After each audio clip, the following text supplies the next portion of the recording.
Lag BaOmer, le 33e jour de l'Omer, est un jour complètement exceptionnel au milieu de cette longue période de rigueur qui va de Pessah, la fête de la libération d'Égypte, jusqu'à Shavuot, le don de la Torah.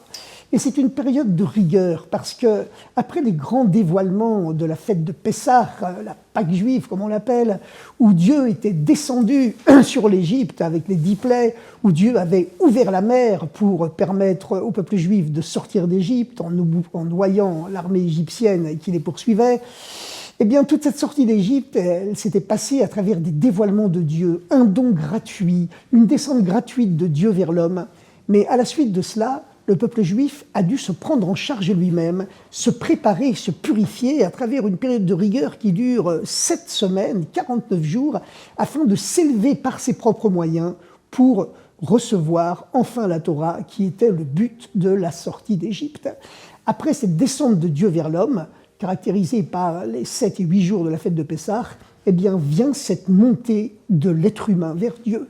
Et cette montée, donc, elle s'accompagne d'une période de rigueur où chaque être humain doit purifier les 7 sentiments qui sont à l'image des 7 sentiments par lesquels Dieu a créé les 7 jours du monde, la bonté de Dieu qui avait créé l'eau et la lumière du premier jour, la sévérité, la rigueur de Dieu qui avait séparé le ciel de la terre le deuxième jour, et puis ensuite la miséricorde qui avait réconcilié la bonté et la rigueur au sein d'une dimension plus haute. Donc voilà, ces 7 sentiments de Dieu, l'être humain est fait à l'image de Dieu, donc le cœur de l'homme, les sentiments humains sont à l'image des 7 sentiments qui ont créé les 7 jours du monde. Et pendant cette période des 7 semaines du Homer, afin de se préparer à recevoir la Torah, l'être humain doit faire l'effort de s'élever chaque jour pour purifier les 7 sentiments, les 7 dimensions de son âme. Et comme il n'y a pas d'exclusion dans le judaïsme, dans la spiritualité, il n'y a que de l'inclusion, il n'y a pas d'exclusion, eh bien chaque sentiment, chacun des 7 sentiments de l'âme juive, eh bien inclut les 6 autres 7 sentiments en même temps qu'il s'inclut lui-même. Donc ça fait 7 x 7, 49. Quand on a fini de purifier les 7 sentiments tels qu'ils incluent tous les autres dans tous les détails, eh bien à ce moment-là, on est complètement purifié, on a purifié son cœur, et à ce moment-là, Dieu ouvre la 50e porte qui correspond au don de la Torah.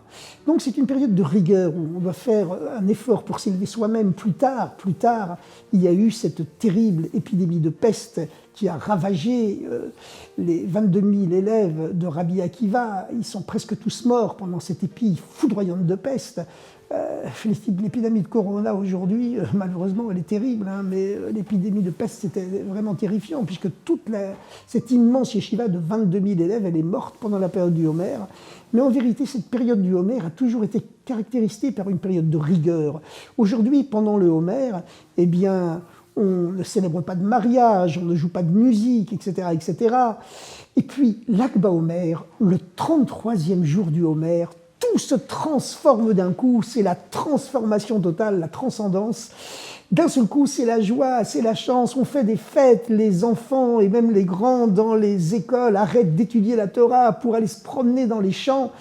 Et le célèbre Rabbi Dubavitch, le deuxième Rabbi Dubavitch, ne buvait jamais de vodka à cause de sa santé, mais pendant Lag BaOmer, il sortait lui aussi dans les champs, allait pique-niquer, buvait vodka sur vodka, et alors qu'il était avare de bénédictions, dit-on, pendant toute l'année, parce qu'il incarnait lui aussi cette rigueur divine originaire, eh bien, le jour de Lag BaOmer, les bénédictions, eh bien, elles se répandaient partout, et par sa bouche et par la bouche des autres. Eh bien, voilà, Lag BaOmer, c'est un jour spécial. Alors pourquoi c'est un jour spécial? En même temps, c'est vraiment la transformation totale de tout, puisque c'est l'anniversaire de la mort d'un très grand maître, Rabbi Shimon Bar Yochai. Cette mort est appelée en hébreu Hilula, qui signifie mariage, le mariage du tzaddik, du juste, de Rabbi Shimon Bar Yochai avec Dieu. Qu'est-ce qu'elle a de spécial, cette mort, entre guillemets, de Rabbi Shimon Bar Yochai, à tel point qu'on l'appelle mariage, et que c'est devenu un jour de fête immense qui permet de transformer toute la rigueur du Homer en joie complètement explosive et miraculeuse? Eh bien, c'est que Rabbi Shimon Bar Yochai, il a dévoilé les secrets de la Torah, une dimension de la Torah qui était complètement cachée jusqu'à son époque et qui est considérée comme l'arbre de vie. Dans la Torah, il existe deux dimensions. La dimension de l'arbre du bien et du mal, qui, grâce à la halakha, à la loi pure et stricte, permet de différencier le permis de l'interdit, etc., le pur de l'impur. Mais il existe une dimension beaucoup plus haute. C'est l'arbre de vie qui est au-delà du bien et du mal et qui est capable de transformer le mal en bien.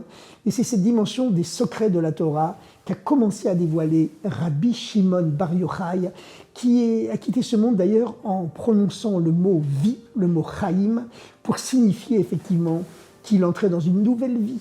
Et c'est une dimension où la mort n'a pas de prise, où le mal n'a pas de prise, et qui met tout le peuple juif en contact avec ce niveau-là, ce niveau de Rabbi Shimon.